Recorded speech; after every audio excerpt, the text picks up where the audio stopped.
प्यारे विद्यार्थियों, पिछले वीडियो में हमने कक्षा द्वादशी विषय सूचना प्रौद्योगिकी और प्रोग्रामिंग पार्ट 2 का unit first data structure through C language and इसका चैप्टर 1 था। इस यूनिट का introduction to data structure start किया था, जिसमें आप लोगों ने सबसे पहले डाटा स्ट्रक्चर का परिचय, डाटा स्ट्रक्चर क्या होता है, डाटा स्ट्रक्चर का उपयोग क्या है, डाटा स्ट्रक्चर क्या प्रदर्शित करता है और डाटा स्ट्रक्चर का वर्गीकरण, simple data structure, compound data structure. और फिर आपने इन दोनों के एग्जांपल्स, सिंपल के एग्जांपल्स थे एरे और स्ट्रक्चर, कंपाउंड में फिर आपने लीनियर और नॉन लीनियर करके पढ़ा था, और उसके बाद आप लोगों ने लीनियर और नॉन लीनियर के एग्जांपल्स भी पढ़े थे। तथा इसके बाद आप लोगों ने पढ़ा था डाटा स्ट्रक्चर पर ऑपरेशंस, जिसमें आप लोगों ने insertion, deletion, searching, traversing, sorting, merging ये सब पढ़ लिया था। अभी इसी चैप्टर 1 में नेक्स्ट क्रम में आज का टॉपिक हम स्टार्ट करेंगे। इसका नाम है एल्गोरिदम।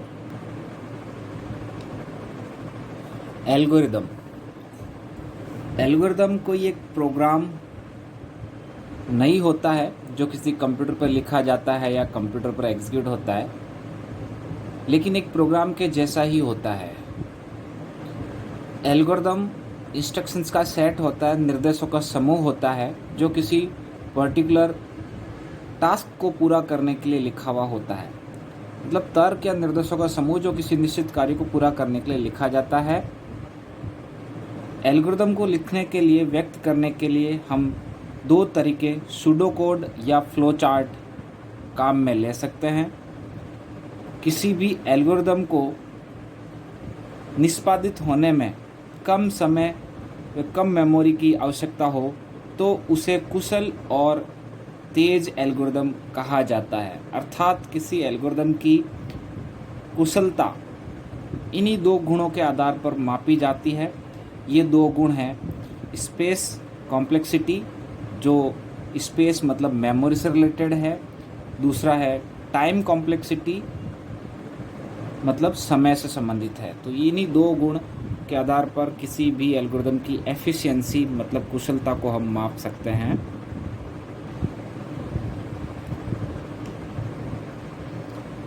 पहला, स्पेस कॉम्प्लेक्सिटी, स्पेस जटिलता। किसी एल्गोरिदम के निष्पादन के दौरान आवश्यक मेमोरी स्पेस को स्पेस कॉम्प्लेक्सिटी कहते हैं। और ये स्पेस कॉम्प्लेक्सिटी महत्वपूर्ण विषय है, इसे गंभीरता से लिया जाता है क्योंकि ये मेमोरी से रिलेटेड है। और यहाँ पर दो प्रकार का स्पेस कॉम्प्लेक्सिटी में चेक किया जाता है। ये दो प्रकार का स्पेस होता है। एक है instruction space, instruction space, and दूसरा है डाटा स्पेस। इंस्ट्रक्शन स्पेस मतलब प्रोग्राम के स्टेटमेंट्स को, इंस्ट्रक्शंस को स्टोर करने के लिए आवश्यक मेमोरी स्पेस। और डाटा स्पेस मीन्स किसी भी प्रोग्राम में अवेलेबल कॉन्स्टेंट्स और वेरिएबल्स मीन्स डाटा को स्टोर करने के लिए आवश्यक स्पेस। तो ये दो प्रकार के spaces, instruction space and data space, space complexity को मेजर करते समय ध्यान में रखे जाते हैं। और स्पेस कॉम्प्लेक्सिटी का मतलब हुआ एल्गोरिदम के मतलब प्रोग्राम के निष्पादन के लिए, एग्जीक्यूशन के लिए रिक्वायर्ड मेमोरी स्पेस। यहाँ पर दूसरा प्रकार का जटिलता है समय जटिलता, जिसको हम टाइम कॉम्प्लेक्सिटी कहते हैं। समय जटिलता का मतलब हुआ किसी भी एल्गोरिदम मतलब प्रोग्राम के निष्पादन के लिए, एग्जीक्यूशन के लिए आवश्यक समय, इसको कहा जाता है समय जटिलता। और इस समय जटिलता को, टाइम कॉम्प्लेक्सिटी को रिप्रेजेंट करने के लिए जिस संकेतन का प्रयोग किया जाता है, जिस नोटेशन का प्रयोग किया जाता है, वो है big O symbol. O symbol capital letter, big O symbol का यूज़ किया जाता है टाइम कॉम्प्लेक्सिटी को रिप्रेजेंट करने के लिए जो नोटेशन होता है, जो संकेतन होता है, वो होता है बिग ओ। तो यहाँ पर ये दो प्रकार की कॉम्प्लेक्सिटीज़ थी, स्पेस कॉम्प्लेक्सिटी और टाइम कॉम्प्लेक्सिटी, जो दोनों एल्गोरिदम से रिलेटेड है। किसी भी एल्गोरिदम के एग्जीक्यूशन के वक्त जितना रिक्वायर्ड स्पेस चाहिए होता है उसको कहा जाता है स्पेस कॉम्प्लेक्सिटी, और जितना रिक्वायर्ड स्पेस चाहिए होता है, जितना रिक्वायर्ड टाइम चाहिए होता है, उसको कहा जाता है टाइम कॉम्प्लेक्सिटी। ये दोनों एल्गोरिदम से रिलेटेड टॉपिक्स हैं। एल्गोरिदम की एफिशिएंसी को मेजर करते समय इन दो पॉइंट्स को ध्यान में रखा जाता है। तो ये आज का टॉपिक था एल्गोरिदम। विद्यार्थियों, इसी के साथ आपका ये चैप्टर 1 यहाँ पर पूरा होता है, और इस चैप्टर से रिलेटेड कुछ क्वेश्चंस यहाँ पर बनते हैं। जैसे आपकी बुक के कुछ क्वेश्चंस हम करते हैं। सबसे पहला क्वेश्चन है, डाटा स्ट्रक्चर क्या है? डाटा स्ट्रक्चर एक प्रकार का मेथड है, एक प्रकार का तरीका है जिसमें डाटा को हम कलेक्ट करते हैं, ऑर्गेनाइज करते हैं तथा स्टोर करते हैं, जिससे उन डाटा पर प्रक्रियाओं को प्रभावी तरीके से कर सकें। दूसरा क्वेश्चन यहाँ पर आता है, एक एल्गोरिदम की कुशलता के लिए दो मुख्य उपाय क्या है? तो किसी एक एल्गोरिदम की कुशलता के दो मुख्य उपाय हैं, अभी भी हमने पढ़ा है, स्पेस कॉम्प्लेक्सिटी और टाइम कॉम्प्लेक्सिटी। फिर आता है, समय जटिलता क्यों महत्वपूर्ण है? समय जटिलता किसी एल्गोरिदम या किसी प्रोग्राम के एग्जीक्यूशन के लिए, निष्पादन के लिए आवश्यक समय होता है, इसलिए ये महत्वपूर्ण है, क्योंकि समय महत्वपूर्ण है। नेक्स्ट क्वेश्चन, रेखीय डाटा स्ट्रक्चर के उदाहरण दीजिए। रेखीय डाटा स्ट्रक्चर आप लोगों ने पढ़ा था। रेखीय डाटा स्ट्रक्चर मतलब लीनियर डाटा स्ट्रक्चर, और लीनियर डाटा स्ट्रक्चर जो था वो कंपाउंड डाटा स्ट्रक्चर के वर्गीकरण में आया था। तो लीनियर डाटा स्ट्रक्चर में आता था स्टैक, क्यू, लिंक्ड लिस्ट। ये आपके रेखीय डाटा स्ट्रक्चर के उदाहरण थे। नेक्स्ट क्वेश्चन है, स्पेस जटिलता की गणना कैसे की जाती है? स्पेस जटिलता की गणना किसी भी एल्गोरिदम के लिए दो महत्वपूर्ण स्पेस होते हैं, इंस्ट्रक्शन स्पेस और डाटा स्पेस, उनकी गणना करके की जाती है। और स्पेस जटिलता का मतलब होता है किसी भी प्रोग्राम को एग्जीक्यूशन के लिए रिक्वायर्ड मिनिमम स्पेस, अधिकतम स्पेस की ज़रूरत क्या है उसके लिए। नेक्स्ट है, डाटा स्ट्रक्चर का उपयोग क्या है? डाटा स्ट्रक्चर किसी भी ऑर्गेनाइजेशन में डाटा का भंडारण तथा व्यवस्था के लिए उपयोग होता है। डाटा की बेहतर व्यवस्था और डाटा का भंडारण के लिए डाटा स्ट्रक्चर उपयोग किया जाता है।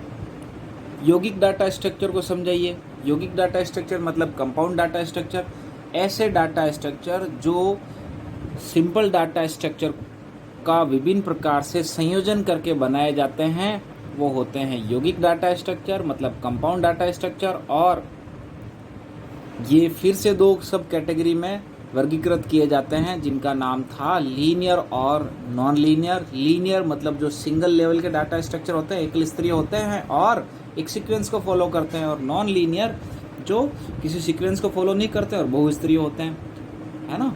लीनियर में स्टैक, क्यू, लिंक लिस्ट था, और नॉन लीनियर में ट्री एंड ग्राफ था। लीनियर मतलब जिसको रेखीय, और नॉन लीनियर जिसको अपन गैर रेखीय कहते हैं। तो ये इस प्रकार से इस चैप्टर के कुछ क्वेश्चन आंसर थे। और ये चैप्टर आपको मैंने फर्स्ट वीडियो में भी बताया था, छोटा सा चैप्टर है, थ्योरेटिकल चैप्टर है, और इसका पूरा आपको मैंने वीडियो में पढ़ने के लिए भी उपलब्ध करवाया था। आप इसको फिर से देख लीजिएगा। जो आज ये टॉपिक हमने पढ़े हैं वो ये हैं, और उससे पहले हम लोगों ने पढ़ा था एल्गोरिदम, और उससे पहले की क्लास में आप लोगों ने पढ़ा था डाटा स्ट्रक्चर के ऑपरेशंस। इंसर्शन मतलब नया एलिमेंट ऐड करना, डिलीशन मतलब किसी एग्जिस्टिंग एलिमेंट को रिमूव करना, सर्च मतलब किसी निर्दिष्ट डाटा को डाटा स्ट्रक्चर में सर्च करना, ट्रेवर्जिंग किसी डाटा स्ट्रक्चर के सभी तत्वों का प्रसंस्करण मतलब प्रोसेसिंग हो जाना, सॉर्टिंग डाटा स्ट्रक्चर के एलिमेंट्स को असेंडिंग एंड डिसेंडिंग ऑर्डर में किसी एक क्रम में, निर्दिष्ट क्रम में अरेंज करना, जमाना, मर्जिंग किसी डाटा स्ट्रक्चर, किन्हीं दो एक ही प्रकार के डाटा स्ट्रक्चर को मिलाकर संयोजन कर एक नया डाटा स्ट्रक्चर बनाना, इसको मर्जिंग कहा जाता है। और उससे पहले आप लोगों ने डाटा स्ट्रक्चर का वर्गीकरण पढ़ा था, और इसी वर्गीकरण में आप लोगों ने देखा था कि ये जो डाटा स्ट्रक्चर का वर्गीकरण का चार्ट आप लोगों ने पढ़ा था, जिसमें सरल डाटा स्ट्रक्चर, ऐसा डाटा स्ट्रक्चर जो प्रिमिटिव डाटा टाइप से प्राइमरी डाटा टाइप से बनता है, वो सरल डाटा स्ट्रक्चर था। प्रिमिटिव प्राइमरी का मतलब होता है इंटीजर, कैरेक्टर, फ्लोट, इनसे जो बनता था, और सरल डाटा स्ट्रक्चर जिसका एग्जांपल था एरे। और दूसरा था यौगिक डाटा स्ट्रक्चर, जो सरल डाटा स्ट्रक्चर का विभिन्न प्रकार से संयोजन करके जो बनाया जाता है, वो था यौगिक डाटा स्ट्रक्चर। तो इस प्रकार से आपका ये छोटा सा चैप्टर था जो आज हमारे पूरा हुआ। इसको आप अच्छे से पढ़िए, इसका नोट्स तैयार करिए, क्वेश्चन आंसर को लर्न करिए। विद्यार्थियों, इस चैप्टर से छोटे छोटे और कई प्रकार के प्रश्न बन सकते हैं, जैसे सिंपल डाटा स्ट्रक्चर और कंपाउंड डाटा स्ट्रक्चर में अंतर बताइए। तो क्या होगा? सिंपल डाटा स्ट्रक्चर मतलब सरल data structure primitive data types से बनाया जाता है, जबकि यौगिक डाटा स्ट्रक्चर मतलब कंपाउंड डाटा स्ट्रक्चर सरल डाटा स्ट्रक्चर को ही विभिन्न प्रकार से संयोजित करके बनाया जाता है। अच्छा, एक क्वेश्चन ये भी बन सकता है, लीनियर डाटा स्ट्रक्चर और नॉन लीनियर डाटा स्ट्रक्चर में क्या अंतर है? तो आप इसमें लिख सकते हैं, लीनियर डाटा स्ट्रक्चर एक क्रम को फॉलो करते हैं, सीक्वेंस को फॉलो करते हैं। नॉन लीनियर डाटा स्ट्रक्चर में डाटा एलिमेंट किसी क्रम या सीक्वेंस को नहीं बनाते हैं। और दूसरा, लीनियर डाटा स्ट्रक्चर एक सिंगल लेवल के एकल स्तर के डाटा स्ट्रक्चर होते हैं, जबकि नॉन लीनियर बहुस्तरीय होते हैं। इसी प्रकार से छोटा सा क्वेश्चन ये भी बन सकता है, इंसर्शन से आप क्या समझते हैं या डिलीशन से आप क्या समझते हैं, ट्रैवर्जिंग क्या होता है, मर्जिंग क्या होता है। तो ये ऑपरेशंस हैं डाटा स्ट्रक्चर के, आपको इनका अच्छे से अध्ययन कराया जा चुका है। और फिर एक क्वेश्चन ये बनता है, एल्गोरिदम से आप क्या समझते हैं? एल्गोरिदम तर्क और निर्देशों का समूह होता है जो किसी पूर्व निर्धारित कार्य को पूरा करने के लिए लिखा जाता है ना। एल्गोरिदम की कुशलता को मापने के दो मुख्य घटक कौन कौन से हैं? स्पेस कॉम्प्लेक्सिटी और टाइम कॉम्प्लेक्सिटी। बेस्ट एल्गोरिदम किसे कहा जाता है? यदि किसी एल्गोरिदम का निष्पादन करने में कम समय और मेमोरी की आवश्यकता हो, उसे बेस्ट और तेज या कुशल एल्गोरिदम कहा जाता है। इस प्रकार से इस चैप्टर से इतने ही क्वेश्चंस बन सकते हैं। ये आपका छोटा सा पहला चैप्टर था जो आज हमने पूरा किया। इसके आप नोट्स तैयार करिएगा, नोटबुक बनाइएगा और